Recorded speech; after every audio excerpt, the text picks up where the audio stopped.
फैनाय सानसेनि रादाबफोरनि मादाव माखासे रादाबनि आपडेटफोरानो जाबाय। सेथियाव, क'क्राझार शहरनि बड'फ नोगोराव थानाय बिटिआरनि एसेम्ब्लियाव साननैनि हाबाफारि लानानै बिटिआरनि रां बावजा बाजेट जथुम्माया मैयानिफ्राय एबा 18 जुन खालारनिफ्राय जागायो। बिटिआरनि आयेन आफादनि बुंथिगिरि मुस्रि काथिराम बर'नि मासि सामलायनायाव मैया फुंबिलिनि 10 रिंगानिफ्राय बे रां बावजा बाजेट जथुम्माया जागायो।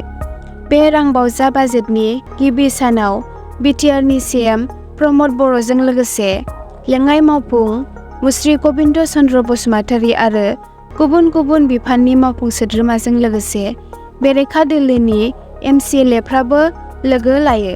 बे बाजेटआव बिटिआरनि जौगाथायनि थाखाय 2,084 कौटि 78,61,000 रां बाजेट खालामनाय जायो बोसोरसेनि थाखाय। नैथियाव, अनिल कुमार नार्जारिनि बड' शर्ट मुभिनि एक्टर dwiden वारिखौ पुलिसआ हमबाय। गुबुन फारसे फावखुंगुर अनिल कुमार नार्जारि आरो शहरन बसुमतारी मोना दासिमबो खारखोमाना दं। थामथियाव, आसामनि आइपिएस अफिसार शिलादित्य सेथियाया गावनि पिस्तलजों गावखौनो गावनानै गावनि जिउखौ फोजोबनानै लायो।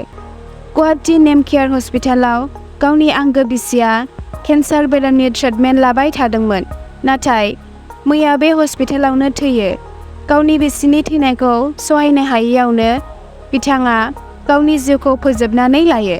ब्रैथियाव, क'क्राझार जिल्लानि बग्रिबारि पुलिस थानायाव मावनाय आसाम पुलिस बेटेलियननि बनजित दासखौ मैया 20 बोसोर जेल जानायनि साजा होनाय जायो। 16 बोसोर बैसोनि उन्दै हिन्जावसाखौ जिनाहारि खालामनायनि दायाव पक्स' आयेननि धारा 6 नि सिङाव दायनिगिरि बनजित दासखौ क'क्राझारनि जुनिया बिजिरसालियाव 60,000 रांबो जुरिमाना फोनाङो आरो जुदि बे जुरिमानानि रांखौ होनो हायाब्ला 2 दान बारा जोबथेसालियाव थानांगोन होननानै साजाखौ बारायदेरना होयो। बाथियाव, मैया एनडिएफबिफोरनि साजानि सायाव गोजौ बिजिरसालियाव सावरायनाय एबा हियारिं जादोंमोन, नाथाय बे हियारिंखौ पस्टपन जाबाय होनना मिथिनो मोनो।